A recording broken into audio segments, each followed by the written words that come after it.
আসুক না জ্যাঠা, আমিও তখন দেশের বাড়ি পালিয়ে যাব। সে কপাল করে কি আর এসেছিস রে? দেশ বলতে তোর আছেটাই বাকি। কেন নেই? কেন মকবুলের দেশ আছে, হারুন মার দেশ আছে, আমার নেই কেন? বললে তো বমি করে গেরস্তের দোরগোড়া ভাসালে। এবার কে মেয়ে দেয় দেখি তোমার স্কুলে? যত সব মেলোচ্ছদের নিয়ে কারবার। হ্যাঁ গো, তোমাদের বাড়ির মেয়ে বউরা কেউ স্কুলে ইংরেজি পড়বে? ও মাসি ডাকো না গো, দেখো কি বলছে। দেখছিস একে মেম সাহেব তাই বমি করছে, তাকে ঘরের মধ্যে ঢোকাবো? তোর শাশুড়ি জানতে পারলে?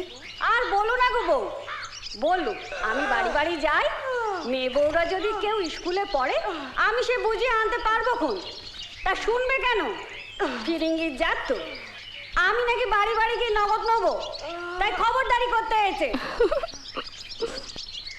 চলো, আর এখানে ভাব সমাধি হয়ে দাঁড়িয়ে থাকলে চলবে না, চলো। কোথায় তোমাদের স্কুল? চুপ কর না গো, তোমরা এসো। চাইলে বাড়িতে এসে পড়িয়ে যাবার ব্যবস্থা আছে। না, ও পড়বে না। কেন বারণ করো মাসি? কেমন তোমার দেশ বিদেশের গপ্প পড়ে শোনাতে পারতো। মুখ ফুটে অমঙ্গলি কথাটা না বলিয়ে ছাড়বি না। না ওরে, লেখাপড়া করলে বিধবা হয়, চোখের সামনে পোড়া কপাল দেখতে পাচ্ছিস না? স্বামীর সোহাগ না চাইতে পারছিস তো, তার মর্ম বুঝবি করতে। কি পাপের অভ্যেস ধরালি বলতো? বিকেল হলে কেমন যেন একটা করতে থাকে। মাথা ধরার ওষুধ ভেবে খান না, আর পাপ মনে হবে না। তা বলে হয়? বামুনের ঘরে বিধবা চা খাবে? ফিরিঙ্গি ছোঁয়া।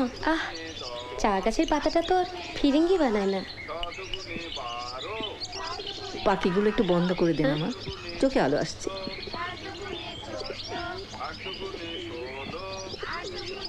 কিছু মনে করিস নি মা, ঝি চাকরদের হুকুম করে করে না কেমন একটা অভ্যেস খারাপ হয়ে গেছে। নড়ে বসে আর কিছু করতে ইচ্ছে করে না। এই কদিনের জন্য অভ্যেস পাল্টে আর কাজ নেই। হুকুম করতে ইচ্ছে করলে হুকুম করবেন। যা, তা আবার হয় নাকি? তো নিজের ঘর আছে, সংসার আছে, সব ফেলে সারাদিন এই বুড়িকে আগলানো। ঘর সংসার বলতে তো দুখানা কামরা, সে ঝাড়পোছা আবার সকালবেলায় হয়ে যায়। বাকি দিনটা কি করিস? আপনি চাটা খান, গল্প করতে করতে ঠান্ডা হয়ে যাবে। গপ্প করার লোকই বা ওখানে পাই কোথায় বল? কেন, ছেলের বিয়ে দিয়ে বউ আনলেন, সে বুঝি খুব মুখ চোরা? সে সামনে রাত দিন শোবার ঘরে দৌড় দিয়ে ছেলেটাকে যে আমার কি ফুসমন্তর দিচ্ছে, একেবারে ভেড়া করে রেখে দিয়েছে। তাহলে নিশ্চয়ই আপনার বৌমা খুব সুন্দরী। চুপ কর, ওই তো প্যাঁকাটির মতন গরম। বিয়ের জল পলে গায়ে গত্তি লাগে শুনেছি। এই জন্য আর জন্য কষাইয়ের কাছে মাংস বেঁচে এসেছে গা। ছেলে আমার তার পাশে একেবারে কার্তিক ঠাকুর। আসবেন না এখানে? এলে দেখতাম।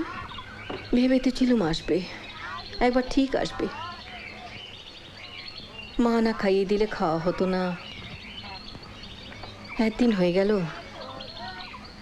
বাঁচলুম কি মলুম, একটা খবর অবধি নিলে না।